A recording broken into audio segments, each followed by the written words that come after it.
Hello दोस्तों, स्वागत है आपका हमारे यूट्यूब चैनल में। आज के वीडियो में हम लोग बात करेंगे सेमेस्टर 1 पॉलिटिकल साइंस के एक इम्पॉर्टेंट क्वेश्चन का। ठीक है, तो आज के जो वीडियो में हम लोग क्वेश्चन का बात करने वाले हैं वो क्वेश्चन है, वैश्वीकरण के युग में राज्य की भूमिका का वर्णन कीजिए। ठीक है, वैश्वीकरण के युग में राज्य की भूमिका का वर्णन करें या फिर वैश्वीकरण के कारण राज्य की संप्रभुता पर क्या प्रभाव पड़ा है। यूँ तो समझिए कि ये वर्ड जो है वैश्वीकरण काफ़ी व्यापक नाम है, काफ़ी बड़ा नाम है। वैश्वीकरण नाम में देखिए विश्व छुपा हुआ है। नाम में क्या छुपा हुआ है? विश्व। विश्व का अर्थ ही होता है पूरा दुनिया के देश। ठीक है, पूरा दुनिया का देश, यानी कि कहने का ये मतलब हुआ कि पूरा दुनिया के देशों के साथ किस टाइप का संबंध होगा। ठीक है, तो हम लोग इसके बारे में क्लास 12 में भी पढ़ चुके हैं कि वैश्वीकरण होता क्या है। तो आज के वीडियो में बता देता हूँ पहले वैश्वीकरण होता क्या है। कि वैश्वीकरण क्या होता है कि विश्व के पूरे दुनिया में जितने भी देश हैं या फिर भारत के अलावा या फिर अपना देश के अलावा दूसरे देशों के साथ जो बिजनेस होता है, व्यापार होता है, लेन देन होता है, खरीद बिक्री होता है, आदमी का आना जाना होता है, ये सारी चीज़ वैश्वीकरण होते हैं। वैश्वीकरण यानी कि पूरे दुनिया के जो बाजार होते हैं एक जगह में आ जाते हैं। कहने का ये मतलब हुआ कि आप अगर भारत में रहते हैं तो अपने सामान को दूसरे देशों में, अमेरिका में बेच सकते हैं, या फिर अमेरिका से हम सामान भारत में खरीद सकते हैं, या फिर जैसे अमेरिका भारत हम लोग में भारत में रहते हैं, भारत से हम लोग फ्रांस में बेच सकते हैं, इंग्लैंड में बेच सकते हैं, रशिया में बेच सकते हैं, या फिर दूसरा देश से सामान भारत में आता है, दूसरा देश से कंपनी भारत में खुलता है। तो यानी कि एक देश से दूसरे देश का व्यापार होना, यही वैश्वीकरण होता है। तो जब एक देश से दूसरे देश के बीच व्यापार होगा, लेन देन होगा और आना जाना होगा, तो यह इस तरीके से हम कह भी सकते हैं कि पूरा दुनिया एकजुट हो जाता है। तो वैश्वीकरण यही होता है कि पूरे दुनिया के बाज़ारों का एक हो जाना। तो देखिए, चलिए आंसर को देखते हैं।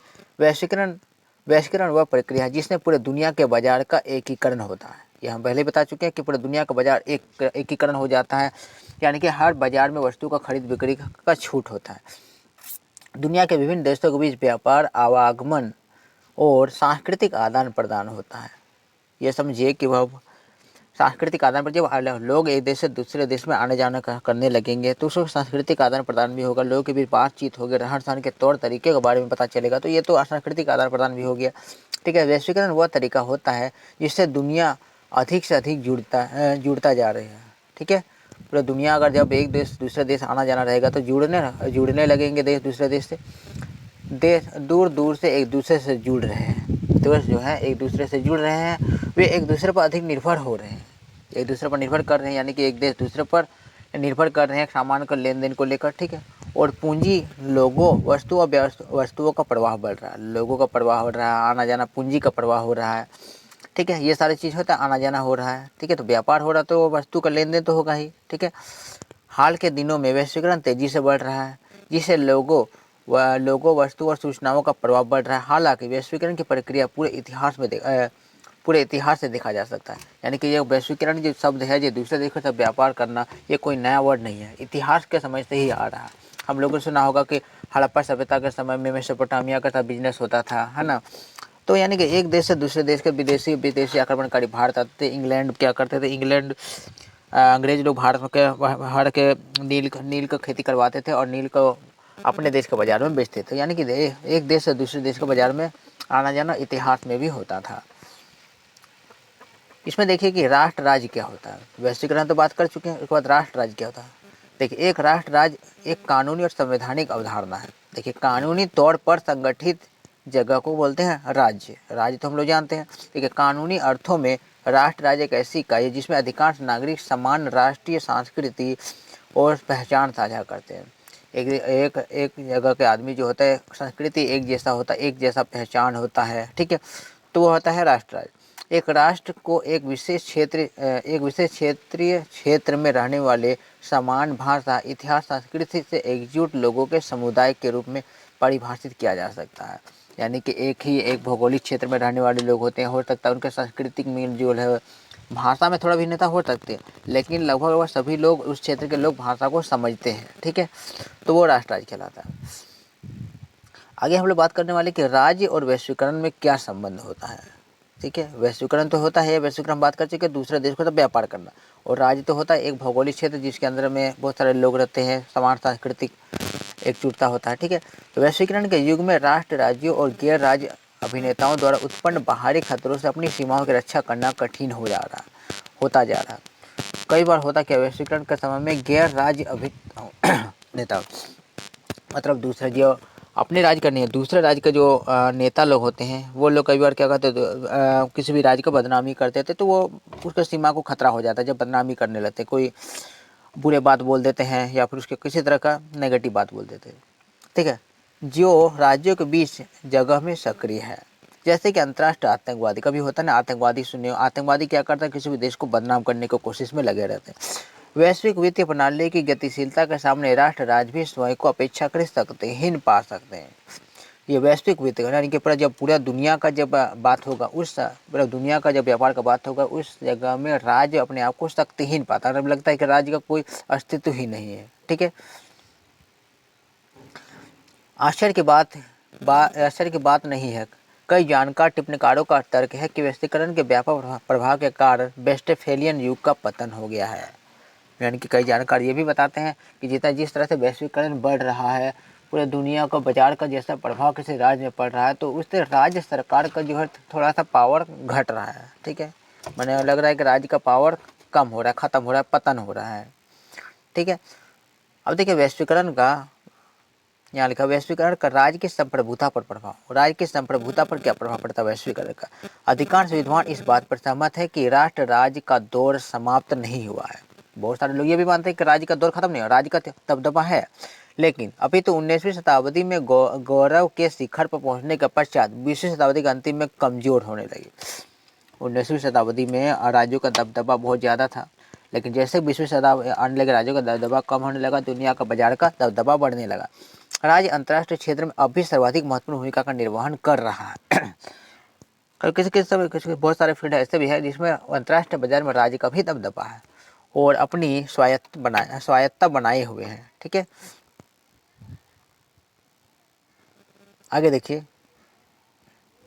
यहाँ से देखते हैं, और अपनी स्वायत्ता बनाए हुए, यहाँ तक पढ़ ली है, परंतु यह स्थिति असमान है। कुछ राज्यों में शक्ति में गिरावट आई है, जबकि कुछ राज्यों को शक्ति में वृद्धि हुई है, ठीक है। यही हम बात कर चुके हैं कि जैसे अंतर्राष्ट्रीय बाजार जैसे ही बढ़ रहा है, वस्तु का खरीद बिक्री, उसका दाम को लेकर जो भी प्रभाव पड़ता है, उसमें कई राज्यों का दबदबा बढ़ा भी है तो बहुत सारे राज्यों का दबदबा घटा भी है, यानी कि समान नहीं है, एक समान है। श्रेष्ठ राज्यों का पतन हुआ परंतु नए राज्य आगे बढ़ गए हैं, ठीक है। कई कई श्रेष्ठ राज्य हैं जिनका पतन हो गया है, दबदबा खत्म हो गया, तो कुछ नए राज्य भी बने हैं। इसका तात्पर्य यह है कि राज्य का अंत अभी हुआ नहीं है, बल्कि इसकी शक्ति और सत्ता में परिवर्तन हुआ है। पूरी तरह हम ये नहीं कह सकते कि राज्य का दबदबा पूरी तरह से खत्म हो गया। राज्य का दबदबा है, लेकिन थोड़ा सा मॉडिफाई हो गया, थोड़ा सा बदलाव आया है इसमें। इसके बाद देखिए कि नए विश्व अर्थव्यवस्था में चुनौतियाँ। जब नया विश्व अर्थव्यवस्था आ चुका है, उदारीकरण, निजीकरण, वैश्वीकरण का जब समय आ गया है, तब चुनौतियाँ क्या आ चुकी है। देखिए अर्थव्यवस्था के अंतर्राष्ट्रीयकरण से दो बड़े परिवर्तन हुए, देखिए, जिसके तहत बहुराष्ट्र कंपनियों ने उत्पादन वित्तीय लेन देन का अंतर्राष्ट्रीयकरण किया। जो बहुराष्ट्र कंपनियाँ क्या होता है, वैसी कंपनियाँ जो 2-3 देशों में अपना बिजनेस करते हैं, अपने देश के अलावा और देशों में भी बिजनेस करते हैं। तो यही बात हो गया कि वैश्वीकरण में तो बहुराष्ट्र कंपनियों को बहुत ज़्यादा महत्वपूर्ण भूमिका है ही, ठीक है। तो जब कंपनियां दूसरे देश में अपना बिजनेस करती है, लेन देन करती है, मार्केट बढ़ाती है, ठीक है, उत्पादन भी बढ़ता है, तो बाजार के अनुसार वो अपने वस्तु का कीमत भी डिसाइड करता है, ठीक है। बहुराष्ट्र निगम अपने उत्पादन और वित्तीय लेन देन के क्रियाकलापों की योजना राष्ट्रीय अर्थव्यवस्था को नहीं बल्कि विश्व अर्थव्यवस्था को ध्यान में रखकर बनाती है। ये भी बात सही है कि अगर कोई भी दूसरे देश का कंपनी, अगर एक देश का कंपनी दूसरे देश में अगर बाजार कोई भी चीज़ का बिजनेस करता है, तो वो अंतर्राष्ट्रीय बाजार को देखकर वस्तु का कीमत निर्धारित करता है या बाजार को बढ़ाता है घटाता है। यह नहीं कि उस राज्य में कैसा मार्केट चल रहा है, वो नहीं देखता है, ठीक है। इसलिए विश्व की अर्थव्यवस्था अब राज्य के नियंत्रण में नहीं रह गई है। जिस तरह से कह रहे हैं कि राज्य के अगर दुनिया का मार्केट अगर बोला जाए तो राज्य के कंट्रोल में नहीं रहा, ठीक है। संचार और परिवहन ने तकनीक प्रगति ने राष्ट्रीय बाजारों के बीच सीमाओं को मिटा दिया है। जैसे तकनीकी का विकास हुआ, संचार, परिवहन, लेन देन हुआ, परिवहन के साधन होता है जैसे कि एरोप्लेन हो गया, पानी जहाज हो गया, गाड़ियाँ हो गया, तो ये सब, और संचार के साधन कंप्यूटर, इंटरनेट, ये सब जब से बढ़ा है तो ये सब दुनिया के देशों के बीच जो दूरियाँ थी उसको मिटा दिया, सब करीब आ गए हैं, ठीक है। जो अतीत में स्वतंत्र राष्ट्र नीतियों के गढ़ में थे, अंतर्राष्ट्रीय बाजारों में हो रही गतिविधियां दुनिया के सभी देशों की मौद्रिक एवं वित्तीय नीतियों को प्रभावित करती है। अगर अंतर्राष्ट्रीय मार्केट में, इंटरनेशनल मार्केट में कोई अगर गतिविधि होता है तो पूरे दुनिया के मार्केट को प्रभावित करता है वो चीज़, ठीक है। आगे देखते हैं